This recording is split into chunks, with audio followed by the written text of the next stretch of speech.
Président, chers collègues. Je vais répondre tout de suite. Tout d'abord, dans un premier temps, je dois corriger une petite inexactitude. Si l'atome va réaugmenter, ça n'est pas parce que nous exportons les déchets.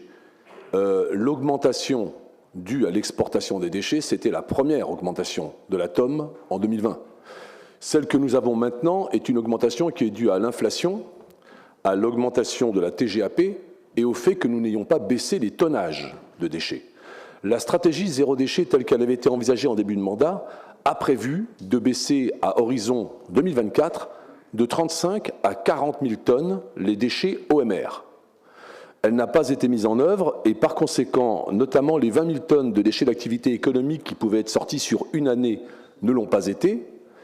Et la stratégie zéro déchet n'a pas été engagée, pour les biodéchets je parle, avec suffisamment de volontarisme dès le début du mandat, ce qui fait qu'actuellement, seuls 30 000 habitants sont en partie équipés pour cette stratégie sur 500 000. On ne peut donc pas évaluer la stratégie de collecte et de détournement des biodéchets de notre stratégie à l'aune de son déploiement qui n'a pas été réalisé. Par conséquent, quand on dit qu'on augmente l'atome, c'est en effet quelque chose que je regrette puisque je l'avais envisagé, et vous le saviez en début de mandat, puisque j'avais envisagé le choc des déchets. On peut réécouter les différents conseils de métropole où j'annonçais que le choc des déchets serait supérieur au choc énergétique, ce qui est le cas. On vient de voir que la crise énergétique diminue en impact et que celle des déchets augmente de façon exponentielle. Je l'avais donc annoncé en début de mandat, c'est ce qui se passe. Il n'y a donc aucune surprise à avoir. Sauf que nous augmenterons en effet l'atome 2 fois en 3 ans, alors qu'auparavant, elle n'avait pas été augmentée en 15 ans. Ceci étant dit, il est évident que si la stratégie zéro déchet n'a pas été engagée avec un grand volontarisme, c'est sans doute qu'une autre option avait été choisie. Une autre option que nous allons débattre dans le mois qui vient, c'est-à-dire l'option d'une usine d'incinération de déchets plastiques dans une chaudière.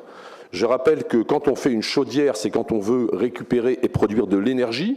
Le problème n'est pas la crise de l'énergie, le problème est la crise des déchets, car cette chaudière coûtera une fortune et aura un coût exorbitant.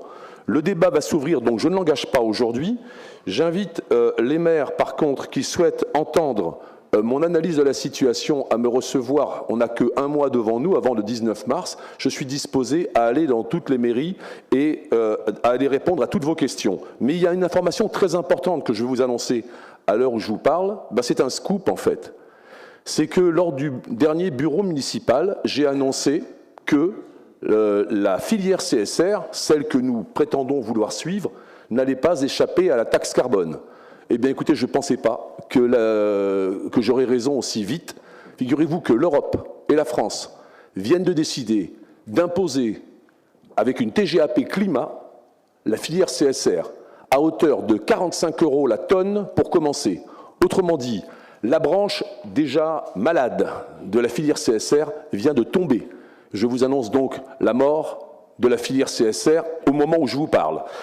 Si vous voulez avoir une vérification de ce que je viens de dire, il y a eu une réunion Amorce le 31 janvier. Amorce, c'est le syndicat qui regroupe le premier réseau français de partage d'expertise, qui regroupe 3/4 des régions, 100% des métropoles, 100% des communautés urbaines.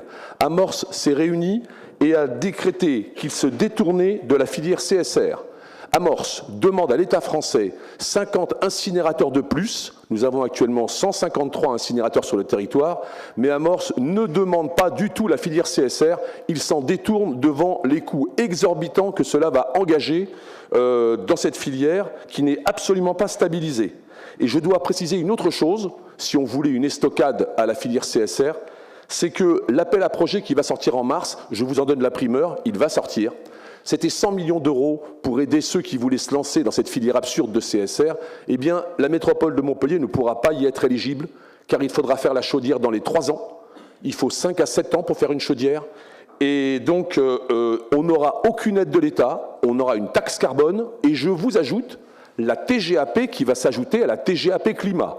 Autrement dit, c'est la plongée profonde pour les finances de la métropole si cette filière est adoptée. Je dois vous préciser pour terminer que le budget de l'appel à projet, qui donc de 100 millions ne sera pas pour nous éligible, n'est pas fléché, c'est-à-dire que l'État risque d'abandonner purement et simplement avec l'ADEME tout financement de cette filière dans les années à venir. Merci. Merci, Monsieur Vasquez. Pile dans les 5 minutes. Monsieur Revol.